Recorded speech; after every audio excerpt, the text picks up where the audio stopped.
Hello les amis, j'espère que vous allez bien et j'ai le plaisir de vous retrouver pour un nouveau point lecture. Donc là, il s'agira de mon point lecture de février. Alors franchement, j'ai été étonnée car en général, février étant un plus petit mois que les autres, bon cette année, il y a 29 jours donc ça n'a pas changé grand chose, mais c'est pas là en général que je lis plus, en général je tourne sur du 8 livres par mois. Et là, je veux dire, j'étais motivée, j'ai lu 12 livres en tout ce mois.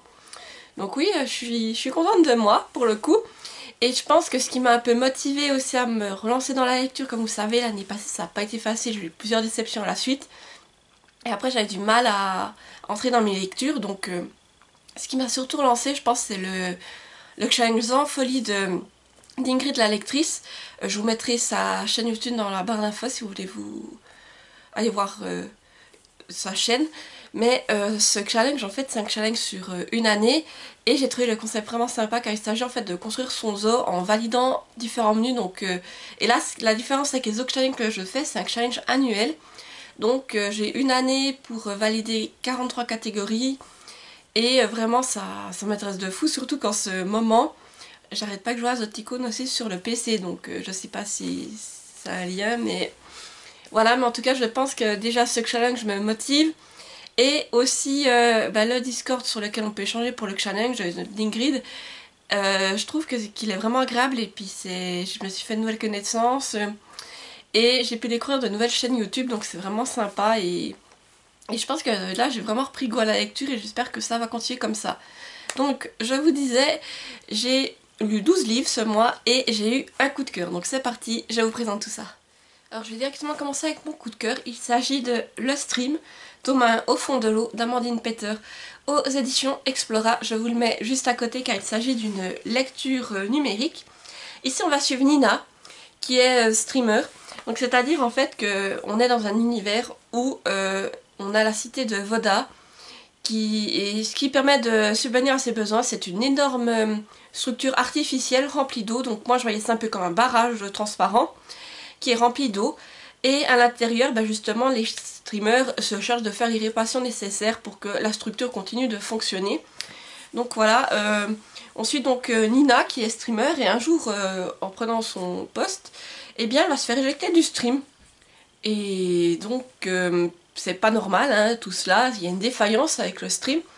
Et par la suite, il y a des éléments mystérieux qui ont commencé à se passer avec le stream et Nina va essayer de mener son enquête et voir exactement ce qui se passe avec ce fameux cours d'eau artificiel. Donc comme je vous dis, ça a été un énorme coup de cœur. Moi déjà j'adorais l'univers de science-fiction qu'il y a là autour. Donc franchement j'ai trouvé que c'était fascinant. Et j'ai beaucoup aimé l'idée de prendre un cours d'eau artificiel, mais comme je vous dis, moi j'avais ça une espèce de barrage géant, mais qu'on voit un peu tout transparent, comme je crois que c'est du verre qu'il est fait, mais vraiment avec une structure transparente, c'est quoi, tout ce qui se passe dedans, donc j'essaie de m'imaginer ça et je me disais mais ouais c'est incroyable. Et surtout ce gros point, ces grosses structures permettent à une cité de vivre, que ce soit au niveau de pour l'électricité, le courant, toutes ces choses là. Si cette structure devait s'arrêter, ils sont foutus, ouais ou bien. Ils sont, en tout cas, ils auront pas mal de soucis pour subvenir à leurs besoins. Mais j'ai beaucoup aimé ce concept justement, ça, tout de suite ça m'a pris en fait, j'ai envie de vous dire. Dès les premiers chapitres, j'ai été prise dedans et je voulais en savoir plus sur ce mystérieux stream, tout simplement. Et après j'ai trouvé que les personnages ils étaient attachants, vraiment, surtout Nina, je me suis vraiment beaucoup attachée à Nina, mais il y a également son petit frère qui est assez attachant mais assez mystérieux et puis qu'on va voir son évolution au fil de la lecture. Et ce roman il est rempli en fait de découvertes parce qu'au fur et à mesure on va en apprendre un peu plus sur ce fameux stream et ce mystère pourrait bien, ces ces mystérieuses anomalies dont est victime le stream pourrait bien nous amener à découvrir ses origines et comment est-ce que cette chose a été fabriquée tout simplement.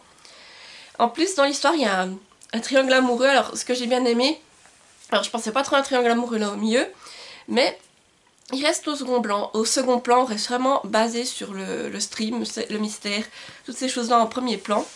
Et ça aussi, j'ai beaucoup aimé. Et en plus, j'ai trouvé que là, c'est écrit avec une plume qui est très fluide. Et ce que j'ai vraiment beaucoup apprécié aussi, c'est qu'on a des belles descriptions tout du long. Que quand Nina est dans le stream, comme c'est décrit, ça m'a beaucoup plu. Et voilà, tout simplement, j'ai hâte de lire la suite, surtout vu comme ça se termine. Vraiment, tous les mystères ne sont pas résolus, le stream souffre encore d'anomalie.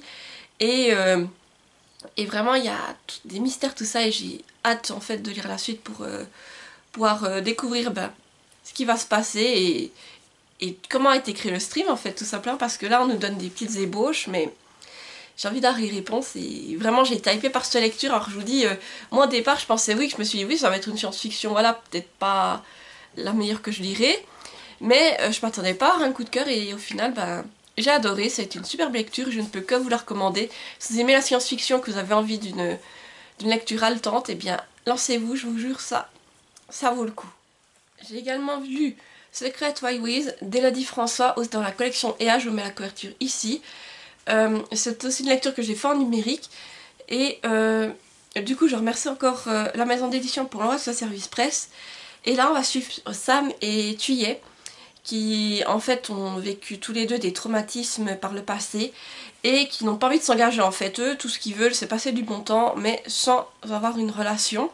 Donc quand ils se rencontrent ça va être une évidence, en fait ils vont commencer à se fréquenter voilà pour quand même passer des bons moments ensemble mais sans contrainte. Sauf que les choses pourraient bien se compliquer dès que l'un des deux commencera à éprouver des sentiments.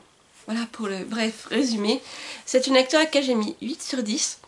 Alors j'ai trouvé l'histoire touchante, on aborde des thèmes importants, comme dans tous les romans d'Elodie François, mais cette fois on va plutôt toucher les thèmes de la peur du rejet et le fait de se reconstruire après un traumatisme et d'être assez encore fragile à ce niveau-là et d'avoir peur de se lancer.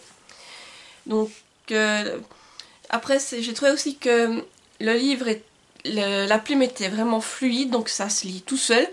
Et les personnages sont tout complets et attachants, donc c'est un plaisir de de les suivre et de découvrir leur histoire. Et comme on suit à chaque fois, en fait on a différents points de vue, on suit à la fois le point de vue de Sam et de Thuyer. Et là on découvre en fait, on en apprend plus sur chacun d'eux, sur leur passé. Et c'est vraiment intéressant car on les découvre. Et comme je vous dis, j'ai bien aimé le principe en fait d'un peu de... Voilà, on veut pas de contraintes, ces choses-là. Ça c'est...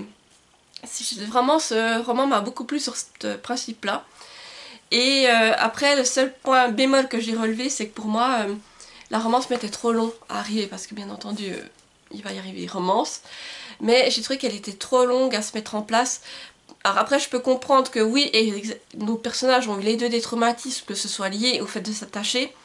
Mais étant donné qu'ils ont déjà sauté les étapes... je pensais que ça irait peut-être un peu plus vite que ça, parce que là vraiment, il y a des fois je me disais mais c'est bon là, vous pouvez y aller. Voilà, c'est mon point de vue. Après je sais que d'autres personnes ont vraiment apprécié cette lecture, ont eu des énormes coups de cœur. Moi c'est juste ça qui m'a un peu freinée dans cette lecture, mais sinon c'était une excellente lecture. Et si vous aimez les romances, où c'est qu'on est plus axé sur la psychologie des personnages, où c'est que justement il y a des thèmes profonds qui sont abordés, je vous recommande cette lecture. J'ai également lu Conte de Noël de Charles Dickens et c'est publié aux éditions de Noyelles. Je vous montre la couverture. Voilà. Donc ça c'est un livre que j'avais reçu gratuitement après une commande France Loisirs. Et je m'étais dit que j'allais le garder pour au moins le découvrir une fois. Et je me suis dit que quelle meilleure période pour le lire qu'en période d'hiver. Donc j'aurais voulu le lire plutôt vers Noël mais j'ai pas eu le temps. Donc voilà, je l'ai repoussé à février. Ici en fait il y a 3 contes dedans. Il y a le Cantique de Noël. Comment c'était? Il y a le grillon du foyer, je crois, et les carillons. Voilà, vous avez ces 3 contes-là de Charles Dickens. Alors c'est une lecture à laquelle j'ai mis 6 sur 10. J'étais assez mitigée, donc on va dire déjà que dans toutes les nouvelles, dans tous les contes plutôt, il y a des belles valeurs qui sont abordées et on retrouve une notion d'hiver, tout ça, mais pas forcément la notion de fête spécialement. Alors ça dépend dans lesquels, mais il y en a d'autres où c'est que la notion de fête j'ai trouvé était moins présente ou bien moins mise en avant. L'auteur j'ai pu découvrir sa plume mais je trouve qu'il a une plume vraiment très détaillée et qui est tout simplement inimitable en fait. Oui vraiment, on voit que c'est un grand auteur à travers sa plume. Et donc dans ces 3 nouvelles, si je devais entrer plus en détail, comme je vous disais, la première c'est Cantique de Noël, c'est l'histoire avec Scrooge, c'est la plus connue. Donc celle-là c'est c'est l'histoire qui est indémodable, que tout le monde connaît, mais j'ai beaucoup apprécié la découvrir comme ça, vraiment dans le conte d'origine tout simplement, et ça m'a beaucoup plu. Donc celle-là c'est celle que je pense que j'ai plus appréciée. Ensuite pour les carillons j'étais assez mitigée parce que j'ai pas tout compris, mais il abordait quand même de belles valeurs. Et le dernier pour moi, le grillon du foyer, j'ai été complètement perdue. Autant au niveau des personnages que de l'histoire, je vous dis j'étais paumée. Au bout d'un moment il y a des surnoms, des choses comme ça, mais j'ai été perdue que j'ai perdu. J'ai rien compris à cette histoire en fait, tout simplement. J'ai beau me concentrer, et en plus j'ai trouvé qu'il y a des longueurs dedans, donc vraiment j'ai eu du mal et j'ai rien compris à cette histoire pour finir. Voilà. Donc celle-là c'est celle que j'ai le moins aimée, c'est pour ça que disons que j'ai un avis assez mitigé, parce que si je vais noter les nouvelles, la première avec Scrooge serait bonne, la deuxième moyenne, et la dernière pas bonne parce que j'ai rien compris du tout, mais je vous jure c'est incroyable. Pourtant je me suis concentrée pendant ma lecture, je me suis dit t'essayes de pas faire trop de notes dedans pour être à fond dedans, mais non. Et après aussi ce que je trouve avec cette plume là, c'est qu'il faut peut-être plus se concentrer pour pouvoir la lire. Voilà, mais ça aurait été une découverte pour moi, et j'aurais au moins lu ce livre de Dickens. Donc au cas où, oui je m'excuse, il y a Benji qui a dû voir le facteur, donc voilà, quand il voit le facteur, il faut qu'il aboie. Voilà, Benji a fini d'aboyer après le facteur. Du coup, j'ai également lu Astranterre, l'intégrale de L.P. Hurel aux éditions Explora. Je vous mets la couverture ici car c'était une lecture en numérique, et je remercie encore la maison d'édition pour l'envoi de ce service presse. Ici en fait on est dans un univers où les étoiles sont tombées sur Terre, et l'humain a arrêté de l'avancée technologique et s'est plutôt consacré à retourner à la Terre à la recherche de ces gisements, de ce nectar stellaire, car celui-ci procure certains pouvoirs. Sauf que bien entendu, eh bien là le souci c'est que les gisements commencent à se tarir et qu'il faut trouver de nouvelles sources d'énergie. Et à côté de cela, on suit Isolina qui est la princesse d'Astranterre et qui souhaite prouver à son père qu'elle est apte à diriger. Donc pour cela elle accepte un mariage avec un homme qu'elle n'a jamais rencontré. Et lorsque celui-ci arrive à son château, il se fait kidnapper. Donc voilà. Isolina va donc se faire commencer à mener une petite enquête, et cela va la mener vers certaines révélations. Pour ce qui est du coup de la chronique, j'ai séparé en fait ma chronique en deux selon les tomes. Donc si vous voulez c'est une duologie, donc je vais commencer par vous parler du tome 1 auquel j'ai mis 8 sur 10. Alors j'ai beaucoup aimé l'univers de fantasy qui est vraiment captivant et dans lequel on retrouve des enjeux écologiques proches de notre réalité. Les personnages étaient attachants et avaient des caractères vraiment variés, ce que j'ai apprécié. Après c'est une lecture on a différentes narrations, donc c'est sympa de suivre à la fois nos différents protagonistes dans différents endroits, et ça m'a beaucoup plu. Et ça amène également du dynamisme à cette histoire. Et ce que j'ai beaucoup aimé, c'est qu'on a l'évolution au fur et à mesure de nos personnages, donc ça aussi c'était vraiment intéressant. Et au fur et à mesure, on va découvrir, on a différents groupes, en fait on a 4 personnages en tout, et on va découvrir que ces 4 personnages ont un objectif commun. Et on a hâte de voir comment est-ce qu'ils vont se retrouver tous ensemble, c'est ça qui était intéressant dans ce premier tome. La plume par contre est vraiment fluide, comme je dis, moi je l'ai dévoré ce tome, je ne l'ai pas vu passer. Et à la fin, par contre il y a il y a un cliffhanger qui fait que j'avais envie de me jeter sur le tome 2, et c'est ce que j'ai fait d'ailleurs, mais vraiment un cliffhanger que je me suis dit non maintenant il faut que je sache la suite, quoi, je veux savoir. Et le seul point négatif, je dirais, c'est que j'ai un peu de mal à entrer dans l'histoire, dans cet univers au début. Ça m'a un peu freiné, c'est pour ça que je lui ai mis 8 sur 10, mais sinon c'est une très bonne lecture si vous aimez tout ce qui est fantasy avec de l'aventure, je pense que ça vous plaira. Et j'ai oublié de vous dire aussi, dans ce tome 1, on a pas mal de révélations, donc voilà, tout ce qu'il faut pour vous donner envie d'aller sur le tome 2. Et là du coup je vais passer à ce tome 2, auquel j'ai mis 9 sur 10. Alors ici c'était pareil, j'étais contente de retrouver nos différents protagonistes, et en plus on découvre de nouveaux personnages, donc ça c'est un nouveau personnage pardon, qui est très intéressant. Ce tome est également consacré pas mal à la ruse, ce que j'ai beaucoup aimé. Et pareil, il y a des rebondissements et des alliances qui se créent au fur et à mesure de l'histoire pour parvenir à ce fameux but commun dont je vous ai parlé. Donc vraiment, moi ça m'a beaucoup plu. Et on est toujours sur une plume fluide avec un dénouement haletant. Donc pareil, quand ce tome-ci, j'ai beaucoup de mal à le lâcher. Je voulais connaître le fin mot de l'histoire. Et je vous avoue que c'est avec un certain passement au cœur que j'ai quitté cet univers et ces personnages. Mais vraiment, j'ai adoré. Et ce tome-ci, vraiment, je l'ai dévoré. Je voulais savoir la suite. Et je pense que c'est même... D'habitude, on dit que les tomes 2 sont plus lents, tout ça. Mais là, comme c'est une duologie, ce tome-là était vraiment haletant. Il se passait beaucoup de choses dedans. Et vraiment, je me suis régalée. Et j'ai beaucoup aimé cette duologie.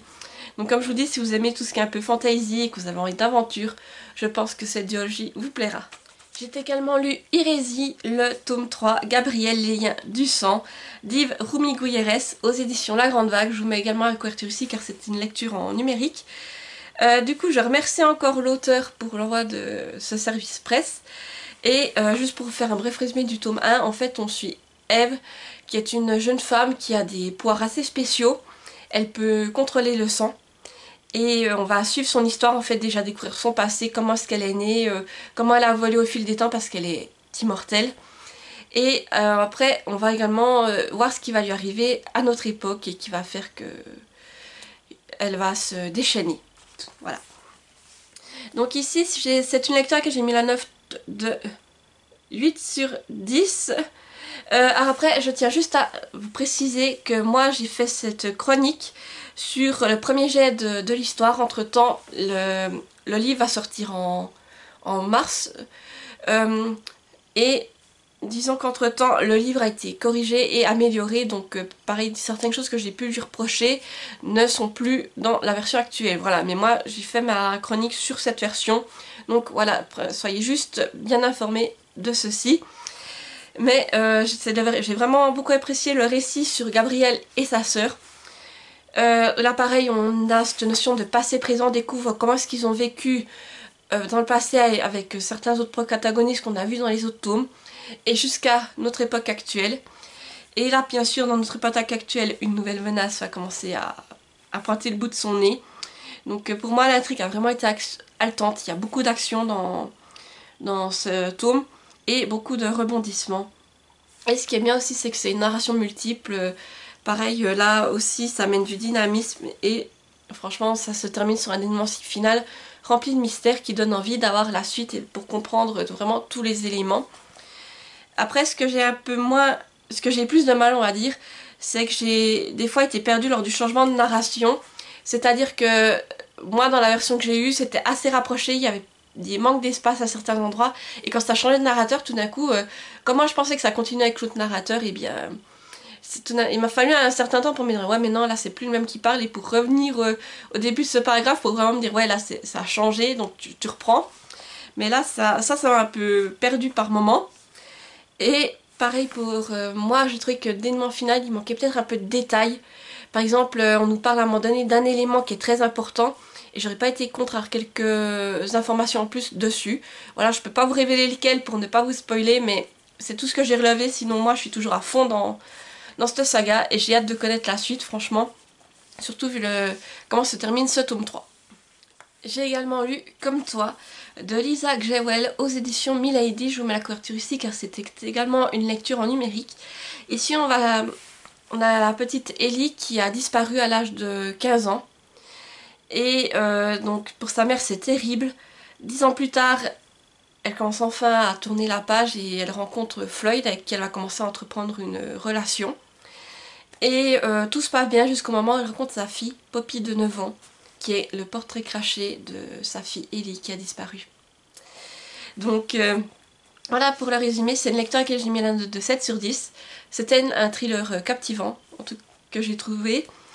Il y avait de l'enquête, du mystère, et en fait il est divisé en différentes parties, donc dans chaque partie on a de la narration multiple entre différents personnages. Et je trouve que c'était bien amené parce que dans la première partie, on suit Ellie, la fille qui a disparu, ainsi que sa mère. Après on suit également un autre protagoniste dans d'autres parties. Et ça permet d'en apprendre un peu plus sur cet enlèvement et comment ça s'est passé. Et vraiment, j'ai beaucoup aimé comment c'était fait à ce niveau-là. Et pareil, on a aussi cette notion un peu de passé présent qu'on revient en fait dans la première partie, comme je vous dis, quand on est moment avec Ellie. Eh bien, c'est les moments avant sa disparition, ce qui s'est passé le jour de l'enlèvement, qu'est-ce qu'elle a fait, etc. Et après, on revient au présent avec sa mère qui est vraiment là à ce moment, et Ellie a disparu et elle sait toujours pas ce qu'il en est. Mais ça, cette notion passé présent est aussi sympathique. La plume était fluide et prenante. Et il y a quand même par contre des moments un peu de malaise, qui sont malaisants dans ce livre, mais je trouve que c'était bien fait. Après, c'est clair qu'on comprend très vite le dénouement final, en tout cas moi de mon point de vue. Je pense que à la fin de, je sais pas, peut-être la deuxième partie, en tout cas la deuxième partie, j'avais compris le dénouement final. Hein. Et après, ce que j'ai reproché par contre, c'est certaines facilités, je sais pas, au niveau du dénouement final, quand on sait tout ça, et qu'on est dans la tête d'un certain personnage, je me suis dit qu'il allait peut-être avoir un peu plus une notion un peu plus thriller, et ça s'est pas fait du tout, en fait ça se termine tout facilement, vraiment, et je sais pas, moi j'aurais vu un peu plus d'action, en tout cas de mon point de vue, donc c'est pour ça que j'ai mis la note de 7 sur 10, mais par contre j'ai trouvé que c'était un très bon thriller. C'est le premier livre que je lis de cette autrice, et franchement je pense que je vais me laisser me tenter par deux de ses romans, mais là j'ai bien aimé, comme je vous dis, ça se lisait tout seul, et cette lecture, même si vous savez très vite le dénouement final, vous voulez savoir la fin, et comment cela va se passer. J'ai également lu Le Pont des Tempêtes, le tome 2, La Reine Traîtresse de Daniel L. Johnson aux éditions Brajlon. Je vous montre la couverture. Ici, je vous fais vite un bref résumé du tome 1. On est dans un univers, si vous voulez, où vous avez le nord, les pays du nord, les pays du sud. Entre deux, c'est une mer qui est assez déchaînée. Et pour relier ça, vous avez un pont. Sauf que ce pont est dirigé par Itikana. Et que pour passer dans ce pont, bien entendu, ça vous coûte quelque chose. Donc on va suivre à côté de ça le roi du Sud, qui va élever différentes de ses filles pour devenir des tueuses, tout simplement. Et le but, c'est d'en marier une avec le roi d'Itikana, pour ensuite pouvoir faire une alliance et pouvoir justement essayer de prendre possession de ce pont. Sauf que Lara, c'est la fille qui est envoyée là-bas, va se rendre compte qu'en fait, les choses, ce qu'on lui a raconté ne concorde pas avec ce qu'elle a sous les yeux, une fois qu'elle est à Itikana. Voilà pour le résumé. Alors ici, dans ce tome 2, c'est un tome qu'on a fait en lecture commune. J'ai mis la note de 8 sur 10. J'ai trouvé que c'était une suite palpitante. Dans ce tome-là, bien entendu, on a des conflits, des conflits politiques, du complot et de la vengeance, et ça m'a beaucoup plu. Et pareil, on a des personnages qui sont encore plus profonds, j'ai trouvé, que dans le tome 1, et qui sont très touchants. On a aussi beaucoup de rebondissements et le retour de certains personnages qu'on avait vus dans le tome 1, que j'ai beaucoup apprécié. En tout cas, moi, ça m'a beaucoup plu. La plume est fluide, mais quand même tout en restant soutenue. Et franchement, l'autrice, elle n'épargne à aucun moment le lecteur. Elle nous fait des frayeurs, franchement, elle nous épargne pas, j'ai envie de dire. Donc c'est ça que j'aime avec cette plume, c'est que il y a des trucs qu'elle fait qu'on se dit mais non, c'est horrible de nous faire ça, mais c'est bien fait au final, et j'ai beaucoup aimé. Et le dénouement final, il est aussi prenant, il y a la bataille finale, et pareil, j'ai bien aimé cette lecture. En général, tout ce que j'ai reproché, c'est peut-être que le dénouement final, j'ai trouvé un peu trop expéditif à mon goût. Et bien entendu, l'autrice, elle va nous donner toutes les réponses dont on a besoin pour pouvoir se faire notre propre fin. Mais j'aurais pas été contre un chapitre en plus pour voir en fait ce qui se passe à la fin. Et en ces chapitres, vous savez, plus au calme, où c'est que les choses sont revenues à la normale. Et vraiment quitter nos protagonistes à ce moment-là. C'est ça que je suis un peu déçue. Mais sinon, j'ai passé un super moment de lecture, j'ai adoré. Et j'ai hâte de lire la suite de cette saga. Alors je sais que la suite, là c'est vraiment la fin pour Lara et Aaron. Et la suite sera sur d'autres personnages. J'ai peut-être une idée de certains sur quel personnage ça sera, car je pense qu'on les voit dans ce tome. Mais franchement, ce tome était vraiment prenant, palpitant. Et j'adore cette saga, et je pense que je vais la continuer. Donc si vous aimez aussi tout ce qui est fantasy et que vous avez envie d'une fantasy adulte avec du complot, des conflits politiques, tout ça, je pense que ça vous plaira. Et vraiment, moi j'ai adoré. Et en plus, ce livre est juste incroyable. Moi, oui, je vous ai pas montré, j'avais reçu avec le jaspage, mais ces livres, c'est des beautés. Mais franchement, ça vu l'histoire que c'est, je suis contente et je pense que je me procurerai la suite, doit sortir prochainement et je vais me la procurer rapidement. J'ai également lu La Chronique des Bridgerton, le tome 3, Bénédicte de Julia Quinn aux éditions France Loisirs Poche, je vous montre. Voilà, le roman. Alors ici, juste pour vous faire un bref résumé, nous sommes lors du bal masqué des Bridgerton et Bénédicte va tomber sous le charme d'une dame. Et sauf que celle-ci va s'enfuir à minuit. Et lui ne sait pas son identité, ça va le perturber car franchement il était tombé sous son charme. Mais qui pourrait se douter en fait que sous cette femme et sous ce masque se cache en fait Sophie Beckett, qui est la fille légitime du comte de Penwood, et donc qui est haïe par sa marâtre, et qui justement qui la force à faire un travail domestique. Voilà. Donc lorsque Bénédicte va la croiser, est-ce qu'il va reconnaître la belle jeune fille du bal masqué? Donc c'est une lecture à laquelle j'ai mis 8 sur 10. C'était une histoire que j'ai trouvée prenante, avec des personnages attachants mais avec des caractères assez forts. C'est toujours ça que j'aime bien dans les Bridgerton. Et là, on tombe aussi sur une réécriture de Cendrillon. Ça m'a beaucoup plu de mélanger les Bridgerton avec Cendrillon, donc ça, j'ai beaucoup aimé aussi. Et ce tome est plus dédié au thème en lien avec les classes, avec les différentes classes sociales et les enfants illégitimes, ce que j'ai trouvé intéressant d'en apprendre un peu plus, justement, comment c'était à cette époque-là. La romance, elle est juste addictive, elle se fait gentiment, mais j'ai beaucoup aimé. Et pareil, toujours dans les Bridgerton, il y a de l'humour, tout ça, ça m'a beaucoup plu. Et on est toujours sur une plume qui est très très très fluide, donc ça se lit tout seul. Après, ce que j'ai un peu moins aimé, c'est que dans ce tome, j'ai trouvé que Bénédicte a des sautes d'humeur, mais j'ai trouvé que c'était un peu exagéré par moments, vraiment. Et après, un autre truc que je peux reprocher, c'est que je pense que dans cette version, en tout cas je sais pas si c'est le cas dans l'autre, mais j'ai trouvé des problèmes en lien avec la traduction, que des fois je lisais une phrase et je me disais mais je comprends pas. Et en fait il y a des coquilles, je pense que c'est plus dû à la traduction parce que ça voulait être traduit littéralement. Et il y a des endroits, au lieu de mettre 100, S-E-N, eh bien ça aurait dû ça a été traduit par rien ou des choses comme ça n'a pas été traduit par le bon mot. Et au bout d'un moment, c'était toujours les mêmes erreurs qui revenaient. Je me disais, ouais, bon, là, c'est bon, c'est la même chose. Mais attention, dans ce livre, oui, il y a quelques coquilles. Il y a la traduction, en tout cas, à mon avis. Mais ça n'a pas empêché que ce soit une très bonne lecture. Franchement, je me suis régalée. Et comme je vous dis, j'ai hâte de lire la suite avec les Bridgerton. Pareil, c'est... Comme je vous dis, j'ai un peu fait mon mouton avec cette saga, mais franchement, j'ai bien fait sur ce coup, car je me rends compte que c'est un style historique sur lequel que je me penchais pas beaucoup auparavant. Et qui me plaît en fait pas mal, et du coup les Bridgerton, c'est un plaisir de lire cette saga et j'ai hâte de poursuivre avec le prochain tome. J'ai également lu La Tentation des Templiers de L.P. Hurel aux éditions Explora. Je vous mets aussi la couverture ici et je remercie la maison d'édition pour notre service presse. On est en 1231 et là on va suivre Alix qui vient de perdre sa mère et son frère, et et son oncle veut la forcer à se marier avec lui, donc c'est pas du tout ce qu'elle veut, donc elle s'enfuit et elle décide de se faire passer en fait pour son frère et d'intégrer l'ordre des Templiers. Donc là elle va commencer un apprentissage pour devenir Templier et devoir tout en se faisant passer pour un homme. Et très rapidement en plus elle va se mettre son compagnon de chambrée à dos, donc voilà, ça va peut-être mener à certains soucis. Donc déjà c'est une lecture à laquelle j'ai mis 8 sur 10. J'ai trouvé que c'est un récit historique prenant et j'ai beaucoup aimé en apprendre davantage sur les Templiers. C'est vrai que c'est quelque chose sur lequel j'en sais très peu.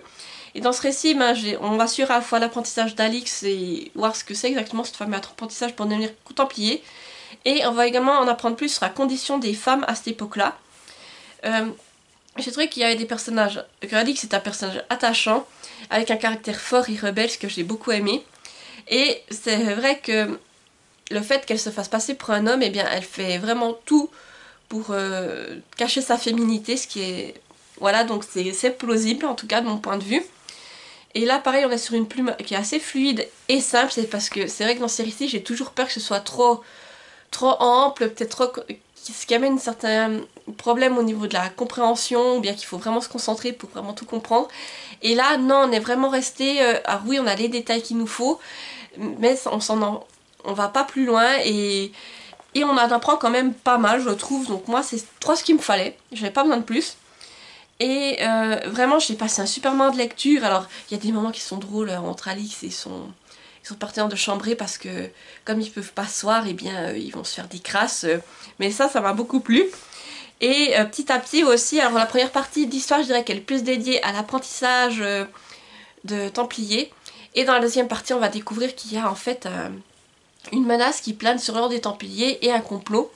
Et là, Alix va essayer de justement essayer d'en découvrir davantage et essayer de faire que cette menace n'aboutisse pas. Et ça m'a beaucoup plu. Après, tout ce que je pourrais un peu reprocher, c'est que j'ai trouvé la fin un peu précipitée. Et je trouve que pour moi, j'aurais encore voulu que certains autres éléments soient dévoilés, mais voilà. C'est une lecture qui m'a beaucoup plu, donc si vous aimez l'historique, que vous voulez en apprendre un peu plus sur les Templiers, et surtout si vous avez envie quand même d'une histoire avec des complots, tout ça, je pense que ça vous plaira. Mais moi en tout cas, j'ai passé un super moment de lecture, et franchement, je suis vraiment contente d'avoir pu découvrir déjà deux romans de cette autrice, et je pense que par la suite, je vais également me lancer dans son autre saga, car j'aime beaucoup ce qu'elle fait, et j'ai vraiment envie de découvrir ses autres romans. J'ai également lu le tome 15 de Détective Conan de Gosho Aoyama et ses éditions Kana. Voilà, je vous montre la couverture. Alors ici, je ne vous fais pas de résumé, comme vous le savez, les Détectives Conan, c'est des énigmes. Dans ce tome, on a les énigmes, les larmes de la vérité, une oie ressemblante, léché de pouce et le bandage ensanglanté. Donc c'est une lecture à laquelle j'ai mis 8 sur 10. Donc bien sûr, les différentes enquêtes sont prenantes et surtout, j'ai beaucoup aimé avoir le dénouement final du mystère qu'on commence à suivre au tome 14. Et c'est cette ambiance qui me plaisait bien. On était dans ce chalet pris dans la neige, dans une tempête de neige avec ce meurtrier. Donc ça, c'est une ambiance qui me faisait un peu froid dans le dos, mais que j'ai bien apprécié.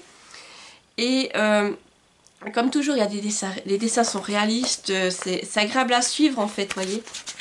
Si je vous montre, vous voyez, c'est vraiment... Alors, comme je vous dis, le fait d'avoir ce huis clos aussi, ça m'a beaucoup plu, en tout cas dans la première enquête. Et après, bien entendu, il y a aussi une enquête où on retrouve les Detective Boys, et ça m'a beaucoup plu. Et on a aussi le retour d'un autre personnage important dans la dernière enquête.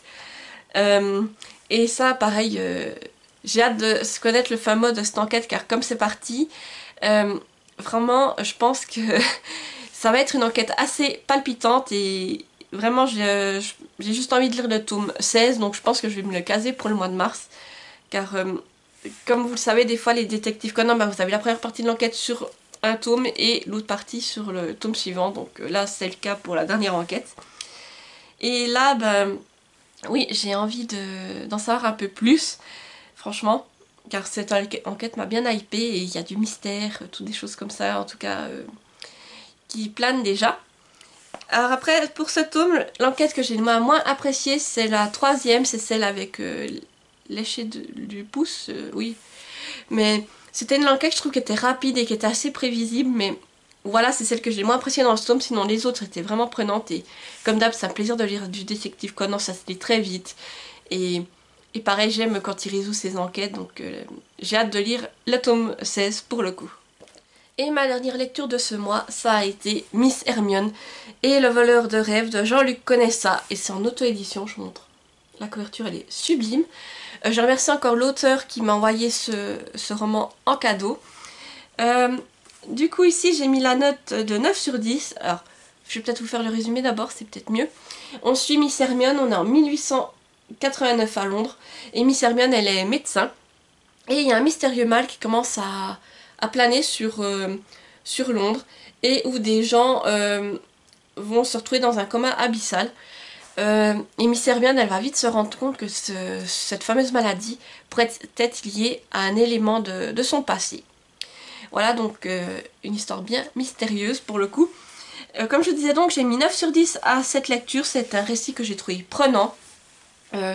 On est en plein développement industriel et j'ai trouvé que c'était vraiment bien transcrit, que l'auteur avait vraiment fait des recherches pour vraiment nous mettre dans cette ambiance de Londres qui se développe. Et on découvre aussi les conditions de la femme à cette époque, c'est-à-dire que Miss Hermione, certes, elle est médecin, mais elle n'est pas reconnue comme telle, elle peut exercer, mais on la considère pas vraiment comme un médecin parce que c'est une femme. Et on sent clairement que l'auteur a fait des recherches justement pour nous mettre dans les conditions de cette époque et qui serait également aussi inspiré de, je trouve, de Jules Verne et d'Oliver Twist pour ce roman, mais ça m'a beaucoup plu. Et je trouve qu'on a des personnages attachants et raffinés à la fois, ce qui fait le charme de ce récit. Et aussi ce que je m'attendais pas à trouver dedans, alors que déjà l'objet livre, comme je vous dis, est magnifique, c'est un hardback.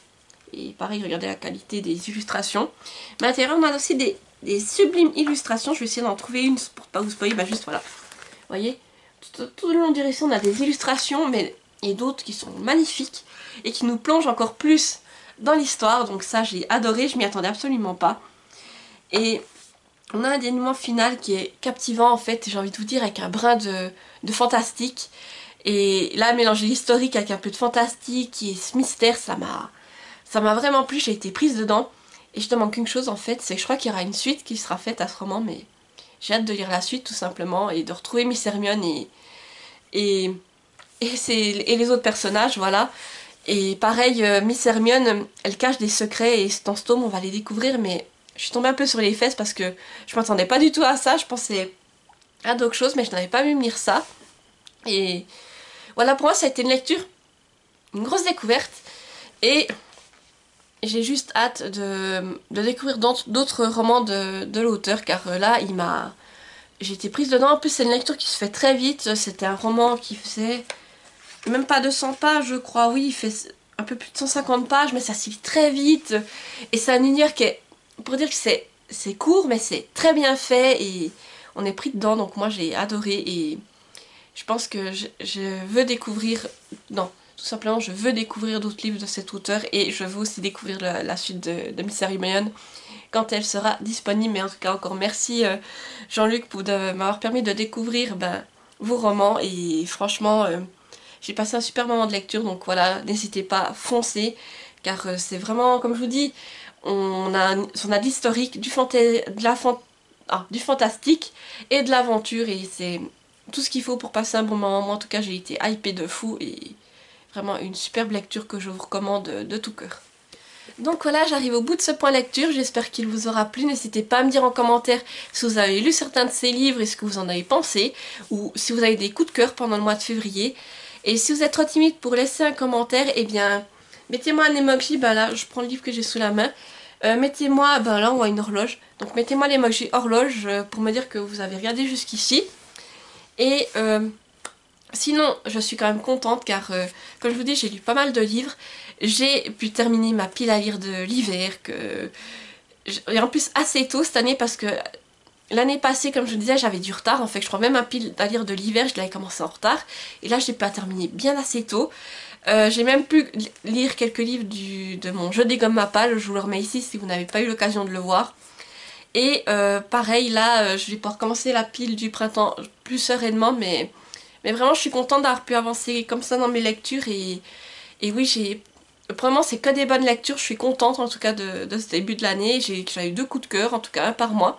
Donc vraiment, je suis contente de tout cela.